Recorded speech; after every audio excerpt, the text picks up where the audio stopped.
अजीज दोस्तों नमस्कार। अजीज दोस्तों, इमारात के प्रेसिडेंट की भारत यात्रा के बाद जिसमें इतनी बड़ी ट्रेड डील हुई, $100 बिलियन की ट्रेड को 200 बिलियन तक ले जाने की बात हुई, इतने सारे मुआहदे हुए, तो पाकिस्तान की बत्ती गुल हो गई। पाकिस्तान ये सोच में पड़ गया कि हमारे यहाँ आए शिकार करने के लिए, हमने अपनी आंखें बिछा दी। हम पूरी कैबिनेट को लेके, आर्मी चीफ को लेके, सब उसके पांव चूमने के लिए गए, लेकिन हमें इसने 1 टके का वो नहीं दिया, कोई बेनिफिट। उल्टा हमारे पास जो इसकी डिपॉजिट $4 बिलियन की पड़ी है, उसमें से $1 बिलियन के फौजी फाउंडेशन के शेयर्स लेके चला गया। ऐसे में इन्होंने कहा कि हमारा प्रेसिडेंट आसिफ जरदारी, जिसके यूएई में काफ़ी प्रॉपर्टीज़ हैं और इसकी पार्टी पीपल्स पार्टी के सारे मिनिस्टर्स की बिलियंस ऑफ डॉलर्स की प्रॉपर्टियां और इन्वेस्टमेंट्स हैं वहाँ पे, तो इसको भेजते हैं वो जाके वहाँ पे इनको समझाए। तो प्रेसिडेंट आसिफ अली जरदारी, जो बेनज़ीर भुट्टो की पहली प्राइम मिनिस्टरशिप में मिस्टर 10% मशहूर था और दूसरी प्राइम मिनिस्टरशिप में मिस्टर 90% मशहूर था, अब मिस्टर 100% है। जरदारी, जिसने बेनज़ीर भुट्टो से 1987 में शादी करने के लिए बैंक से लोन ली थी, बैंकरप्ट हो गया था ये। आज इसके पाकिस्तान के कई शहरों में, एक जगह नहीं, कराची, लाड़काना, नवाबशाह, लाहौर, इस्लामाबाद, क्वेटा, हर जगह इसके पैलेस हैं। लाहौर में जो जरदारी हाउस इसका है, वो लाल किला है ना जो न्यू दिल्ली का, उसकी साइज का है। और इसी तरह की 4 दीवारी बनाई हुई है जिसमें बुर्ज बने हुए हैं, ऊपर फौजी बैठे हुए हैं। ऐसे तो इसके सिर्फ पाकिस्तान में घर हैं। यूके में इसकी कई प्रॉपर्टियां हैं। सरे पैलेस आपको याद होगा कि इसने बेनज़ीर भुट्टो की प्राइम मिनिस्टरशिप में ख़रीदा था। ऐसी कई प्रॉपर्टियां यूके में हैं। दुबई में बेशुमार प्रॉपर्टीज़ हैं, अबू धाबी और दुबई में कई जगह पे इसका सब कुछ है। ये भाई साहब गए इमारात। डेलीगेशन क्या लेके गए? अब ये इमारात के एक बिजनेसमैन इनको मिल गए, वो मिलने के लिए आए। अब आप ये देखें कि बिजनेसमैन का डेलीगेशन 3 आदमियों पे है और इसका लाइन में जो बैठे हैं, खुद बैठा है बीच में, लाइन से बैठे हुए हैं। सबसे आगे है बिलावल भुट्टो, इसके बाद है इसकी बेटी आसिफा भुट्टो, फिर इसके बाद है बख्तावर भुट्टो, इसकी दूसरी बेटी, मतलब बड़ी बेटी। इसके बाद है महमूद चौधरी, जो कि इसका दामाद है, बख्तावर का शौहर है। इसके बाद है डॉक्टर आसिम, जो कि इसका पर्सनल डॉक्टर है और दोस्त है, कराची में ज़ियाउद्दीन हॉस्पिटल का मालिक है। इसके बाद पाकिस्तान का एम्बेसडर है जो इमारात में, और इसके बाद एम्बेसी के पर्सन है। प्रोटोकॉल के हिसाब से सबसे आगे एम्बेसडर होना चाहिए अगर कोई मिनिस्टर नहीं है। तो बिलावल भुट्टो क्या है भाई?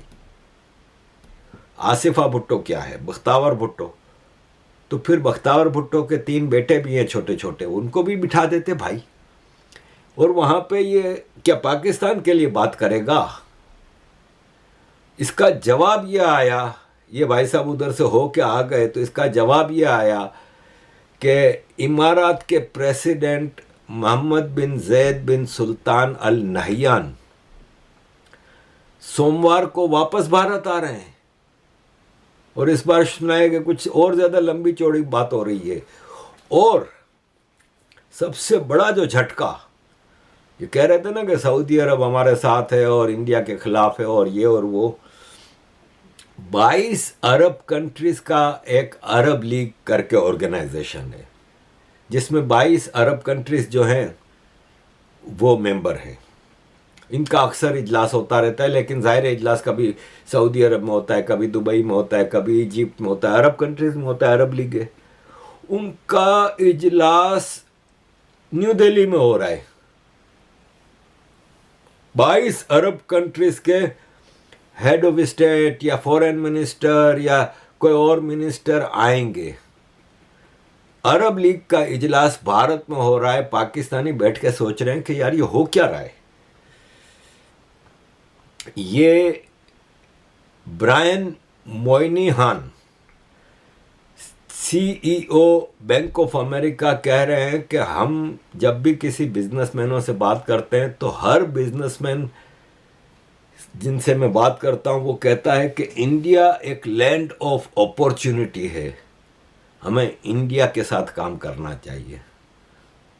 अजीज दोस्तों, पाकिस्तान आइसोलेशन में जा रहा है क्योंकि पाकिस्तान का जो नाजायज बाप है ना, डोनाल्ड ट्रंप, वो खुद आइसोलेशन में चला गया है और अब उसके साथ तो उसके अपने लोग भी नहीं खड़े, विद इन अमेरिका भी और उसके अपने अलाइज भी।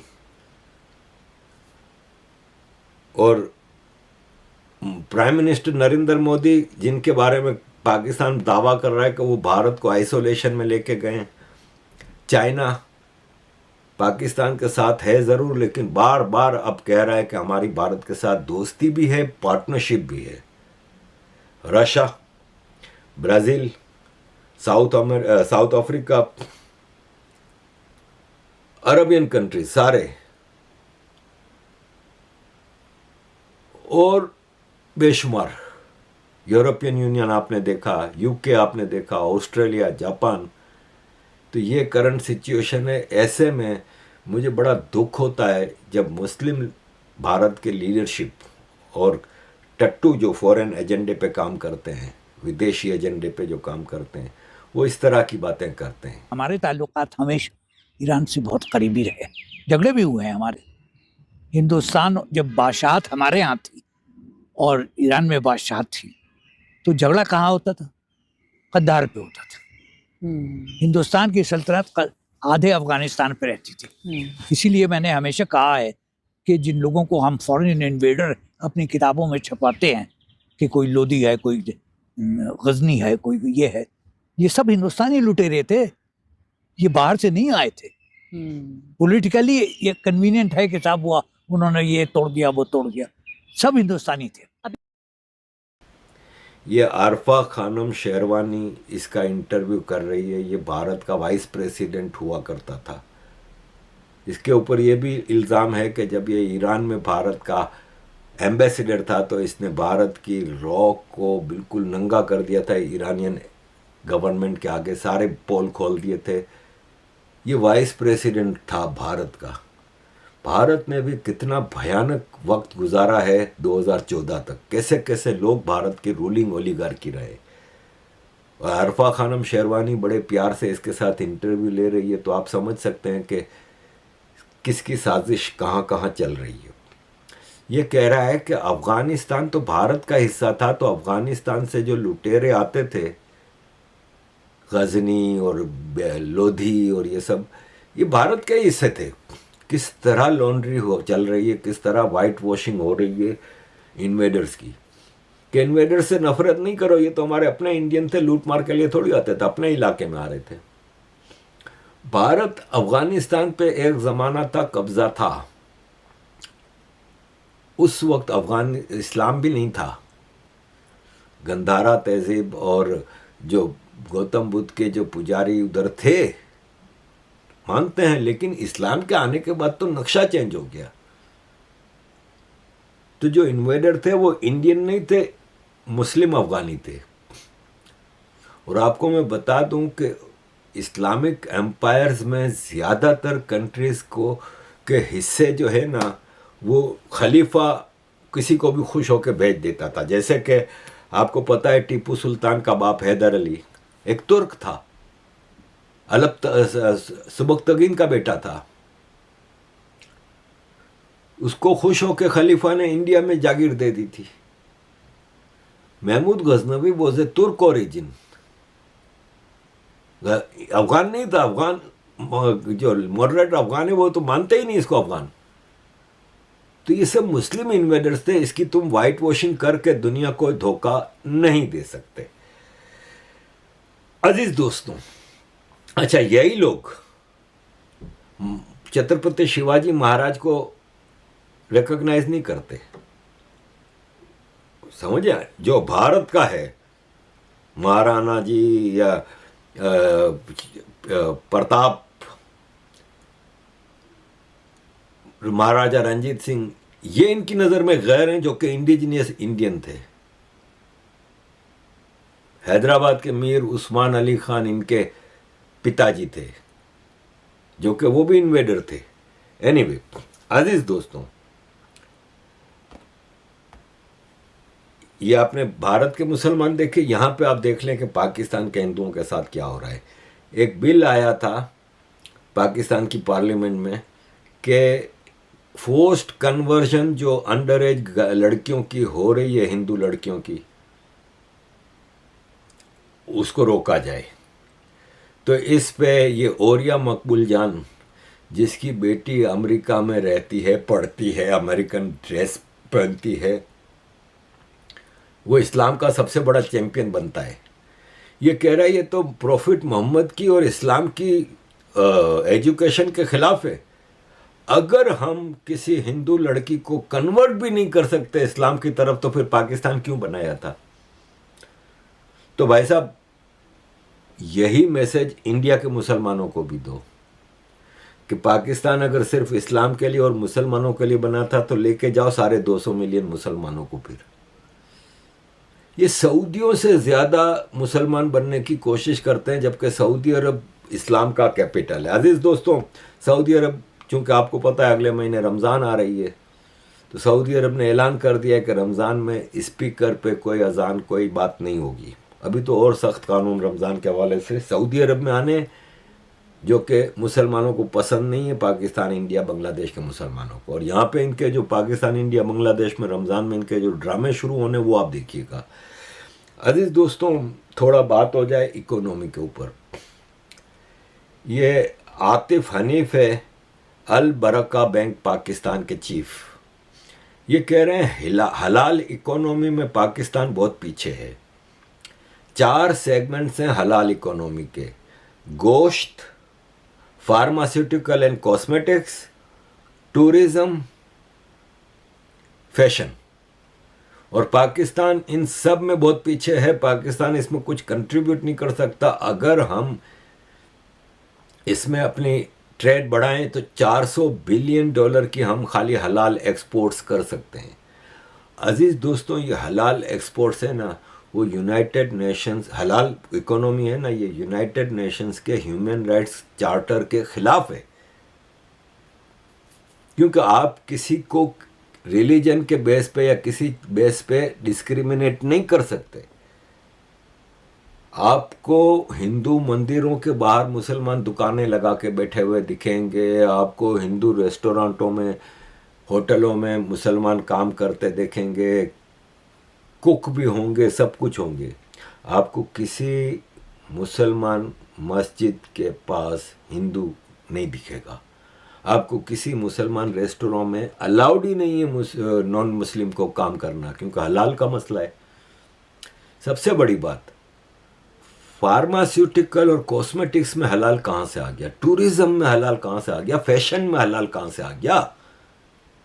हर चीज में हलाल घुसाए हुए, पानी तक को हलाल हराम में डाला हुआ है। हलाल प्रोडक्ट्स बनाने में non Muslims are not allowed to work. ये बेसिक ह्यूमन राइट्स की वायोलेशन है। लेकिन जब कोई मुसलमान हिंदू फेस्टिवल पे वो धंधा करेगा तो उसको रोका जाएगा, तो रोना धोना आरफा और राना अयूब और शुरू हो जाएंगे कि इंडिया में देखें फैशिज्म चल रहा है।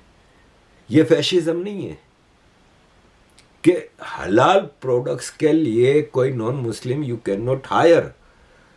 हलाल इकोनॉमी टेररिज्म का सबसे बड़ा स्पॉन्सर है। हैविंग सेड दैट, अजीज दोस्तों, पाकिस्तान के हवाले से मैं इकोनॉमी के हवाले से कुछ चीज़ें आपके सामने रखना चाहता हूँ। उसमें ये मिफ्ताह इस्माइल है, ये हमारा मेमन है, फेडरल ब्यूरो ऑफ रेवेन्यू का चेयरमैन था इमरान खान के ज़माने में। ये कह रहा है कि नून लीग अगर करप्शन करती भी है तो वो कुछ ना कुछ पब्लिक के लिए तो काम करती है। पीपल्स पार्टी तो सिर्फ करप्शन ही करती है, कोई काम नहीं करती। उनका टोटल काम ये है कि सिंधी बोलने वालों को नौकरियां बेचना और उनके घर का वोट पक्का करना। मसला ये है कि बात तो ये सही कह रहा है, लेकिन ये हम भी आज से नहीं, 90s से सुनते आए हैं कि नवाज शरीफ करप्शन करता है लेकिन साला कुछ तो लगाता है इधर। पीपल्स पार्टी तो लगाती नहीं है। तो भाई साहब करप्शन यानी इसकी जायज़ हो गई। अगर नवाज शरीफ 100 रुपये की करप्शन करके 20 रुपया लगा देता है और 80 रुपया खा जाता है तो उसकी जायज़ हो गई करप्शन। किस तरह वाइट वॉशिंग होती है पाकिस्तान में। और पीपल्स पार्टी के हवाले से तो बिल्कुल सही है कि बिस लूटने के लिए ही बैठे हुए हैं। अजीज दोस्तों, थोड़ा यूरोपियन यूनियन की जो टैरिफ के हवाले से और इंडिया के साथ फ्री ट्रेड एग्रीमेंट के हवाले से पाकिस्तान की जो चीखें निकली हैं उसके हवाले से बता दूं कि ये गौहर एजाज जो कि मिनिस्टर थे पहले, कह रहे हैं कि यूरोपियन यूनियन को हमने लास्ट ईयर पाकिस्तान ने $9 बिलियन की एक्सपोर्ट्स की थी, इसलिए कि हमारा GSP प्लस एग्रीमेंट था यूरोपियन यूनियन के साथ, तो हमें फैसिलिटी मिली हुई थी, ज़ीरो हमारी टैरिफ था। लेकिन अब वो फैसिलिटी भारत को भी हासिल हो गई है। 27 जनवरी को जो इनका एग्रीमेंट हुआ है तो अब भारत का भी ज़ीरो टैरिफ हो गया है। इससे पहले भारत को टेक्सटाइल और दूसरी गारमेंट्स की एक्सपोर्ट जब भारत करता था यूरोपियन यूनियन को तो इनको 8 से 12% टैरिफ देना पड़ता था, वो ज़ीरो हो गया है। जबकि भारत की प्रोडक्शन कॉस्ट बहुत कम है, क्वालिटी वाइज हमसे बहुत आगे है, प्रोडक्शन कॉस्ट उनकी कम है, उनके रुपए की वैल्यू हमारे रुपए से बहुत ज़्यादा है, हम डॉलर के आगे बिल्कुल लेटे हुए हैं। तो इस वजह से भारत अब पाकिस्तान को बहुत नुकसान पहुंचाएगा और पाकिस्तान की जो $9 बिलियन की एक्सपोर्ट्स थी यूरोपियन यूनियन को गारमेंट्स एंड टेक्सटाइल की, वो अब ख़त्म हो सकती हैं। और पाकिस्तान की चीखें निकल गई हैं कि पाकिस्तान के अंदर, वो गौहर एजाज ही बता रहे थे कि हमें इतना फ़र्क पड़ेगा कि हमारी $9 बिलियन की एक्सपोर्ट भी बंद हो सकती है और 1 करोड़ लोग जॉबलेस हो जाएंगे अगर हमने कुछ किया नहीं। तो आप क्या करोगे भाई? घुंघरू बांध के नाचोगे? क्या करोगे? इस वक्त इस सिचुएशन में पाकिस्तान फंसा हुआ है। बोल तो पाकिस्तान की गवर्नमेंट तो वही राग गा रही है कि नहीं सब अच्छा है, कुछ हमें कोई फ़र्क नहीं पड़ता इंडिया का यूरोपियन यूनियन से एग्रीमेंट से, और हमारी तो यूरोपियन यूनियन से बातचीत चल रही है और लास्ट ईयर अक्टूबर में भी हुई थी और अभी बेल्जियम वालों से भी बात हुई थी, हमारे इसहाक डार उनसे मीटिंगें कर रहे हैं। लेकिन बाजा बजा हुआ है। पाकिस्तान का टोटल कर्जा 80 ट्रिलियन पे पहुंच गया है। हर पाकिस्तानी के सर पे 3,33,000 रुपए का कर्ज है।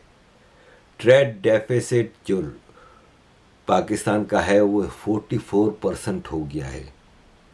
पाकिस्तान की एक्सपोर्ट चाइना, अफ़गानिस्तान और बांग्लादेश को बहुत कम हो गई हैं, जिसकी वजह से पाकिस्तान का ट्रेड डेफिसिट बढ़ता जा रहा है। पाकिस्तान के जो 9 नेबर हैं ना, उनके साथ ट्रेड डेफिसिट बढ़ गया है। 7.68 बिलियन की जो ट्रेड थी,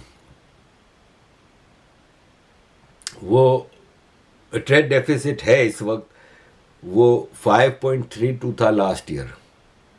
और इसकी वजह यह है कि पाकिस्तान, चाइना, अफ़गानिस्तान और बांग्लादेश के साथ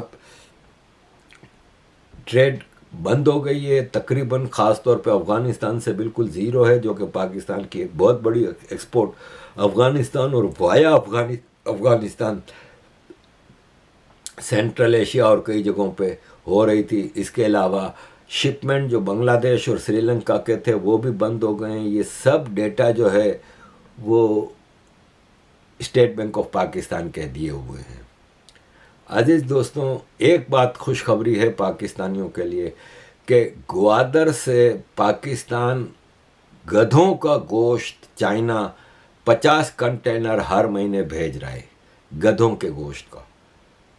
तो यही एक चीज़ रह गई है। हुसैन हक्कानी साहब बताते हैं कि 2026 के शुरू में ही पाकिस्तान की चावल की एक्सपोर्ट है ना, वो 50% कम हो गई है और ट्रेड डेफिसिट अब $19 बिलियन पे आ चुका है। फैसलाबाद की 150 इंडस्ट्रियां बंद हो गई हैं, 1.5 लाख लोग जॉबलेस हो गए हैं। ये federation of chambers of commerce and industry की रिपोर्ट है। पाकिस्तान इस वक्त बड़े धड़ल्ले से पूरी दुनिया में शोर मचा रहा है कि हमारे डिफेंस इक्विपमेंट दुनिया खरीदने के लिए लाइन लगा के खड़ी है। हमारा JF-17 तो लोग लाइन लगा के खड़े हैं। हमारे पास इतने ऑर्डर हैं कि हम IMF को भी छोड़ देंगे। हो सकता है हम IMF को कर्जा देना शुरू करें।